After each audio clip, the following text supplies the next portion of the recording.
आपका व्यापार बांध दिया, 4 दिन दुकान अच्छी चल रही है और 4 दिन बंद हो रही है, तो महाराज थोड़ी सी काली तिल्ली लेना महाराज जी, उसमें एक बमूल का कांटा ले लेना, काली तिल बमूल का कांटा और किसी भी वृक्ष की 5 पत्तियां लेना महाराज, उसको लेकर अपने दुकान में व्यापार में या जिसको औषधि ना लग रही हो, जिसका स्वास्थ्य गड़बड़ हो रहा महाराज, उसका स्पर्श कराकर या 21 बार उस पर से उतार कर, और उतारना क्या नाम लेकर है? अवधूतेश्वर महादेव। कौन सा महादेव है? जम के बोलो जरा, अवधूतेश्वर महादेव। शिव जी का एक अवतार हुआ था, अवधूत रूप शंकर का। शंकर भगवान के उस क्रोध को, भगवान शिव के उस क्रोध को ब्रह्मा जी ने घोड़े का रूप दे दिया था और घोड़े को समुद्र में डाल दिया था। उस घोड़े से जलंधर हुआ था, फिर जलंधर का विवाह गंगा से हुआ था। अर्थात शास्त्र कहता है कि अवधूतेश्वर महादेव का जो रूप है वो रोग का निवारण करने के लिए, व्यापार की वृद्धि को आगे बढ़ाने के लिए। आप लोगों ने कहीं कहीं देखा होगा, किसी किसी के ऑफिस में देखा होगा कि वास्तु शास्त्री कहते हैं कि दौड़ते हुए घोड़े का फोटो लगाओ। सुना है कि नहीं सुना? अरे बोलो तो सुना है कि नहीं सुना? किसी वास्तु वाले के पास जाओगे ना तो वो कहेगा तुम्हारा ऑफिस अच्छा नहीं चल रहा ना, तो दौड़ते हुए घोड़े का फोटो लगा। जो घोड़े 4-5 घोड़े दौड़ रहे हैं उनका फोटो लगा। क्यों कहते हैं? उसका कारण क्या है? वास्तु शास्त्री ऐसा क्यों बताते हैं कि दौड़ते हुए घोड़े का फोटो? उसका शास्त्र प्रमाण शिव महापुराण करती है महाराज कि शिव का एक रूप अवधूतेश्वर है, जिसको ब्रह्मा जी ने घोड़े का रूप दे दिया और घोड़े का रूप देकर उसको समुद्र में डाल दिया, जिससे जलंधर की उत्पत्ति हुई।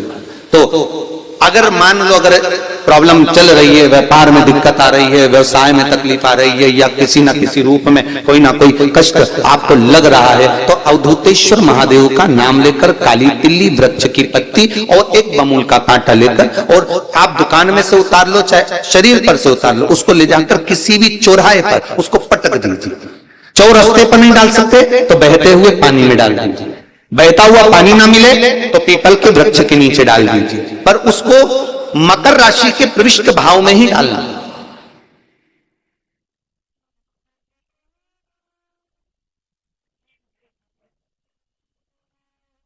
पृष्ठ भाव। किसी व्यक्ति ने मालूम पड़े कोई भूमि पर कब्जा कर लिया और नहीं छोड़ रहे, शमी पत्र की 5 पत्तियां। कितनी पत्तियां लेना है? 5। शमी पत्र की 5 पत्ती, बेल पत्र की 11 पत्ती। मकर राशि में प्रवेश करते समय सूर्य का स्मरण करते हुए सूर्य पे से 7 बार घुमाकर भगवान शिव का नाम मंत्र लेते हुए, जो शिव महापुराण का मूल मंत्र है, श्री बोलिए जम के, श्री शिवाय नमस्तुभ्यम।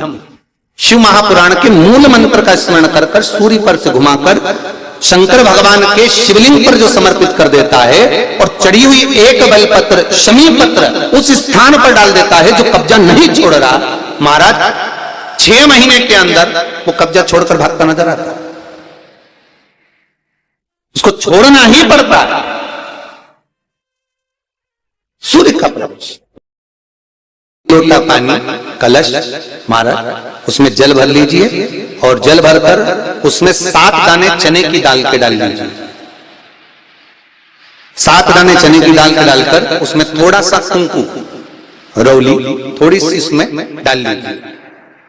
3 शमी पत्र, 1 बेल पत्र उस जल के अंदर डाल लीजिए महाराज, और डालकर सूर्य नारायण भगवान को दर्शन करते समय, जल छोड़ते समय उत्तर की ओर, आपके घर से जब उत्तर का जो भाग हो उस ओर जल का भाग थोड़ा सा छोड़े।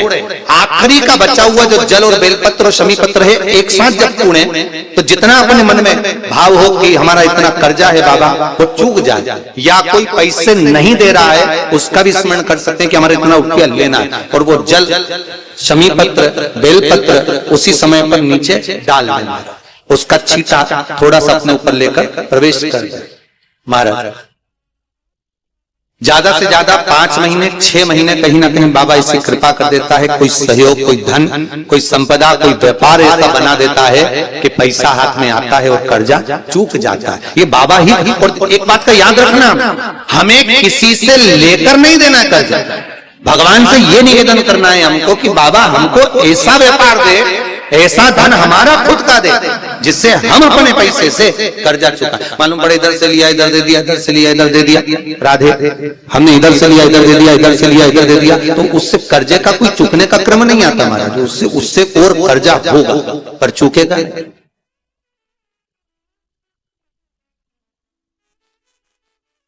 चुकेगा नहीं।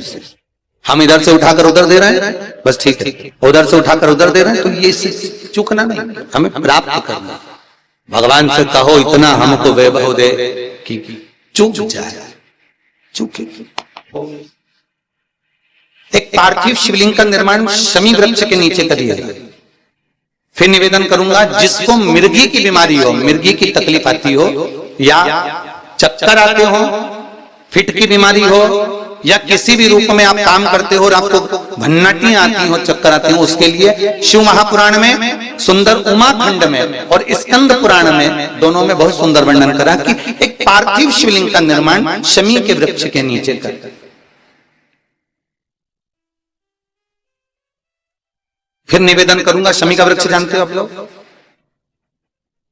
बेलपत्री के वृक्ष का जो निर्माण है वो माता पार्वती के नयन अश्रु से हुआ है। रुद्राक्ष के वृक्ष का जो निर्माण है वो शंकर भगवान के नयन अश्रु से हुआ है। और शमी वृक्ष का जो निर्माण है उमा और महेश, इन दोनों के मिलन से, दोनों के बैठने से, दोनों की वार्ता से जो नयन अश्रु बहा और दोनों का जो मिलन हुआ उससे शमी वृक्ष की उत्पत्ति हुई है महाराज। इसलिए सारे वृक्षों में अगर श्रेष्ठता दी जाती है, 33 कोटि देवताओं की पूजन में अगर कोई पत्ती चढ़ सकती है तो वो शमी की पत्ती चढ़ सकती है महाराज। शमी वृक्ष की पत्तियां चढ़ सकती है। बेलपत्री तो आप दुर्गा जी को चढ़ा दोगे, शिव जी को चढ़ा दोगे, गणेश जी को चढ़ा दोगे, विष्णु जी को चढ़ा दोगे, ब्रह्मा को नहीं चढ़ती बेलपत्र। तो बाकी के जैसे दुर्वा का रहता है, दुर्वा किन किन देवताओं को चढ़ती है, तो उसी तरह शमी पत्र की पत्तियां किसी भी देवी देवता को, किसी भी ग्रह देवता को आप समर्पित कर सकते, उसको स्वीकार। पर एक बात याद रखना, जब शमी पत्र की पत्तियां आप समर्पित करें तो शमी पत्र की डाली समर्पित नहीं होना चाहिए। जैसे एक यहां पर रखी होगी,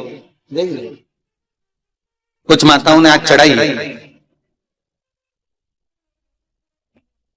शमी पत्र का, हाँ, ये जो आपने चढ़ाया है ना डाली के समय, ये गलत है। ये हमको रोग की उत्पत्ति करा। क्या उत्पत्ति कराता है? रोग।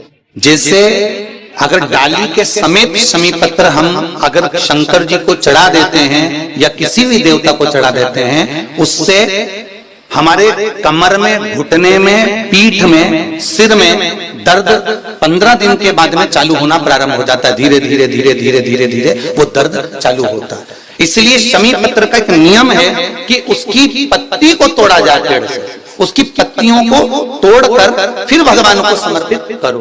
पर डाली समर्पित नहीं हो सकती, डाली का समर्पण नहीं है।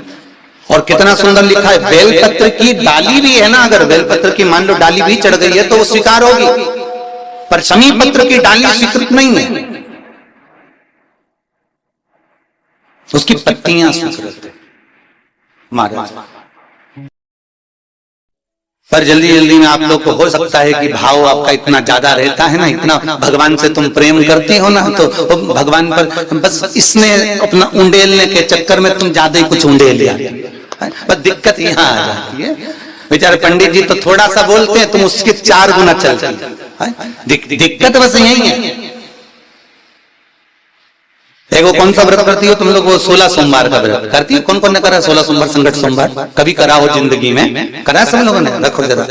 तो एक माता जी करें थे, गुरुजी अब की बार हमारा जो संकट सोमवार का उपास है ना वो हमारा बेलपत्ती का है। हमने कहा बेलपत्ती का कैसा? हम बेलपत्री खाते और उससे उपास करते। फिर एक बोली कि हम मिश्री से संकट सोमवार करते। पर अगर स्कंद पुराण में देखोगे तो संकट सोमवार का उपास, 16 सोमवार का उपास केवल चूरमे का होता है, अर्थात मोटे मोटे रोट बनते हैं, फिर उसको मलते, उसमें गुड़ मिलाते हैं तल के, केवल चूरमे का। पर अब मन तुम्हारा कि तुम उसको मिश्री का कर रही हो कि बेलपत्री का कर रही हो। किसी ने कह दिया 3 बार संकट सोमवार करना जरूरी होता है तो 3 बार अलग अलग चीज से करो। ये कौन सा प्रमाण लिखा है? कहां लिखा कि 3 बार करना है तो अलग अलग चीज से करना पड़ेगा? नहीं, अगर आप रोट का चूरमा बनाकर शंकर भगवान को भोग लगाकर अगर संकट सोमवार कर रही हो तो शिव जी को लगता है कि ये मुझे समर्पित कर पाएगी। अब तुमने बेलपत्री का अगर संकट सोमवार करा तो बेलपत्री शंकर जी को भोग में रखी, बोलो रखी कि नहीं रखी? अरे बोलो तो भोग में 3 हिस्से तुमने बेलपत्री के करे तो शंकर जी को तुमने बेलपत्री खिलाई, तुमने भी बेलपत्री खाई। मिश्री का करा तो इतनी सी मिश्री तुमने शंकर जी को चढ़ाई। अगर चूरमा का करती तो शंकर जी भी कहते जा तेरी मनोकामना पूर्ण हो जाए। अब कई व्रत करे और बाद में क्या हमारी तो काम नहीं पूरी नहीं हुई, भगवान ने हमारी सुनी नहीं, तो भगवान के काय को सुनो, बेलपत्ती तो खवा काय को सुनो। लिखा था चूरमा, खिला रही बेलपत्री। मिश्री तक भी चल गया कि चलो भैया मिश्री खिलाई। अच्छा बोलो रे ईमानदारी से, तुम्हारे घर में मेहमान आए और तुम उसको अच्छे से ना तो बड़ा खिलाओ, ना समोसा खिलाओ, ना चाय पिलाओ, ना पानी की पूछो, दूसरी बार आएगा? नहीं आएगा ना। बस शंकर जी भी ऐसा, एक बार पकड़ाई में आ गया, दूसरी बार आता। अब